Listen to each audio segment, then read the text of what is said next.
Noah Brown, a young businessman and owner of a company, changed into his old hoodie and beat-up sneakers, disguising himself as a homeless man to see why his company's performance was so low. During the undercover mission, what he discovered through the employees blew his mind. Noah often allowed himself to be late for work. Every now and then, he chose to stay home a bit longer and arrived at the office a little later than usual. That was despite the fact that he was both the director and the owner of the company. Noah's dad used to work as an engineer at a light industry plant, putting in 12-hour days and taking on extra jobs to provide for his son. Noah's mom passed away when he was just 5 years old. All the childhood memories of the future millionaire revolved around his father, Simon Brown, who instilled in him a love for hard work and taught him many things that contributed to his success. Noah's achievements didn't happen overnight. He had to put in a lot of effort to climb the financial ladder. Unfortunately, his father didn't live to see it, passing away a year before Noah graduated from university. Noah faced numerous challenges before attaining financial independence. The business world proved demanding, requiring individuals to push their limits for success. Noah experienced sleepless nights immersed in financial reports and business documents, while his peers enjoyed their lives. He was seizing opportunities by their elusive tail. Noah earned respect from his subordinates for his gentle and accommodating nature. Any instance of the owner losing his temper or reprimanding someone was attributed to the offender's actions. Noah refrained from hasty employee terminations, recognizing the time and uncertainty involved in finding replacements. One day, while reviewing quarterly reports, the young businessman identified a consistent shortage of personnel, primarily among lower-level workers, such as loaders and laborers. This was unusual given the demanding nature of such roles. Noah wondered about the sudden shift. His deputy, Ethan, simply shrugged in response. "It's complicated now, Mr. Brown. People aren't willing to work hard and are demanding exorbitant wages, sir." "Well then, raise their wages. What's the problem?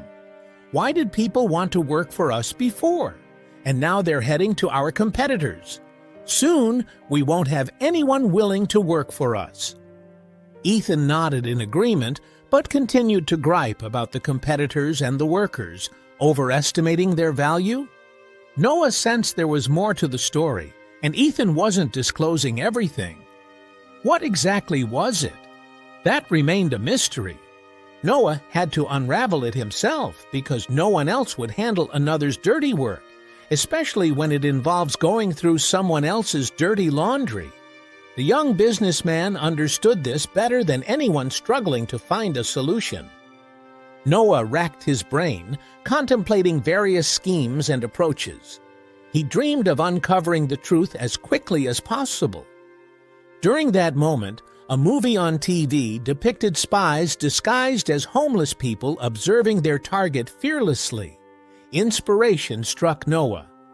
What if I disguise myself as a homeless person, then come to work at my own company to test the employees' reactions and see the company's operations from the inside? What could be better than an independent assessment of the situation? This idea appealed to Noah so much that he immediately set out to implement it. First, the businessman found some old clothes in the garage. He rolled the clothes in dust to give them a dirtier look and put on old sneakers.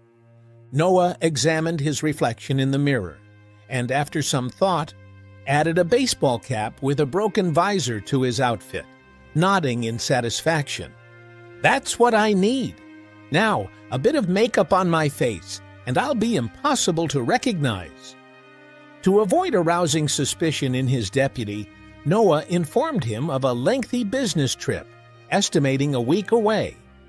Ethan readily volunteered to stand in for the boss, as he had done many times before. Although Noah felt a bit uneasy about deceiving Ethan, he didn't see any alternative. After bidding farewell to his colleagues, The young businessman left the office first, planning to return the next day in a completely different appearance. Now we'll see what secrets my employees are hiding, Noah thought. The next day he returned to the office disguised as a homeless man seeking any kind of work, just as he planned to further alter his appearance. Noah added a wig resembling the unkempt curls of a homeless person. Having seen a job ad on the HR department door, the disguised businessman decisively pulled it open. The HR manager gave him a look of undisguised disdain, but didn't say anything, waiting for him to start the conversation. Carefully altering his voice during the conversation, Noah mumbled that he wanted to apply for a job as a warehouse loader. The HR manager raised an eyebrow in surprise. "A loader? Did I hear you right?" "Yes, ma'am." "That's right," Noah replied promptly. The woman scoffed. Well, you certainly have some nerve, a loader. Have you seen yourself in the mirror? Why would a company like ours need someone like you? You better go beg for donations or collect bottles or something." Feeling insulted, Noah found himself at a loss for words. He wasn't expecting a warm reception, but this was too much. Leaving the stuffy office, Noah breathed a sigh of relief in the fresh air. His temples throbbed, hindering his concentration. Spotting one of the warehouse loaders from his company, the worker seemed no better off than Noah himself, indicating that the HR manager's rejection had a different cause. "Hey, you there! Come here!" Noah called out to the worker. The loader glanced around before approaching the disheveled man. "What do you want? Come on, make it quick." "Okay, I don't have much time," the worker responded.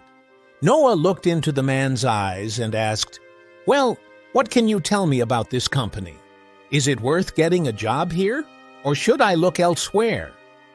The loader pondered for a moment, then shook his head. "No, I wouldn't advise you to get involved with this company. The loader team is small, but the workload is huge. People leave, and others take their place. According to the official documents, there shouldn't be 4 loaders, but in reality, there are only 2 of us." "Then why doesn't the management hire more people?" Noah couldn't help but ask. The worker gave him a reproachful look, as if talking to someone very naive.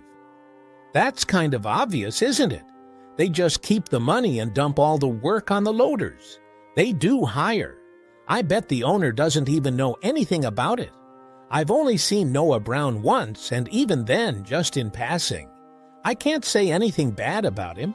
He seemed like a decent man. He's just too busy to deal with the regular workers." "And what about his deputy? What's his name?" Noah tried to get more information out of the worker. The loader looked around cautiously before saying, "You shouldn't talk about him here, buddy. He's not a nice guy. He might fire you on the spot. You might not care, but I have a family to feed, so keep your mouth shut. They say he's aiming for the owner's position, but don't tell anyone, got it?" Noah raised his thumb in agreement, indicating that he understood the man. After that short conversation with the worker, the businessman in disguise came to some rather disheartening conclusions. It turned out that there was a group of traders in his company led by none other than Ethan Douglas. He was the one who gave the order not to hire new people, intending to decrease productivity and increase the company's losses. But why would Ethan do this? Isn't a salary enough for him? Noah pondered. Ethan currently held the position of the deputy head of the company, but 5 years ago he would have given anything for a managerial position in the same firm. Time flows, everything changes, and competition never goes away, Noah thought sadly. Having talked to several other employees of the company, the undercover businessman decided to confront the conspirators. He knew that Ethan would hold a meeting in Noah's office, as was his usual routine. So that was where the young businessman, disguised as a homeless person, decided to go. The next morning, the department heads gathered in Noah's office, which had been temporarily occupied by Ethan during the owner's absence. Sitting comfortably in Noah's leather chair, Ethan scanned the room and began the meeting. At that moment, the office door swung open and a disheveled homeless man appeared at the threshold. "Hey, where's security? Why are there strangers here in the building?" Ethan exclaimed. "You're ridiculous. Who told you I was a stranger?" the familiar voice asked in a tone that cut through to the bone. Ethan shuddered and sat up straight. "Noah, Mr. Brown, weren't you supposed to be on a business trip?" "I'm sorry, sir. I really didn't know." Ethan's excuses sounded feeble and unconvincing. Having removed his wig, Noah started wiping the makeup off his face, gradually revealing his familiar appearance. After asking the other employees to leave the room, the company's owner approached Ethan closely, staring into his eyes. Noah asked just one question. "Why, Ethan?" The deputy's face paled. Then he started sweating and flushed with embarrassment. Finally, he managed to get a hold of his emotions. "Why? I'll tell you why. It's easy for you to talk. Your father didn't end up drinking himself to death because he got fired from his job. Did he remember that?" "Of course you don't. Your dad really outdid himself. He fired my father from the factory for skipping work a couple of times. That was a long time ago when you were still in college. He used to wear shirts with starched collars, expensive cufflinks, watches, and times, while I had to help the janitor for pitons. But now I've grown up, and I intend to remind you of that," Ethan exclaimed. Only then did Noah understand what had happened. Ethan was driven by his desire for revenge and nothing else.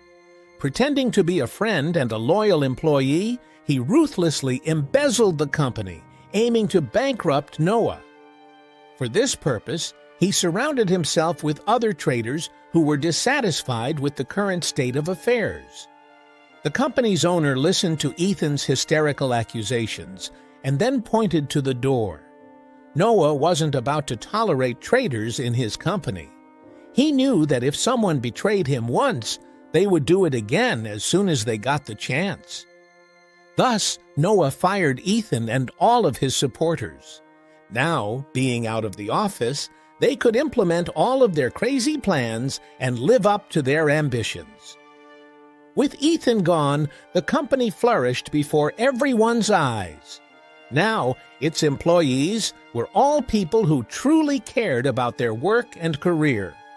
Noah also learned his lesson from everything that happened and was determined not to make the same mistakes again. Now, he started personally interacting with the lower-level employees every week to be aware of their problems and constructive suggestions.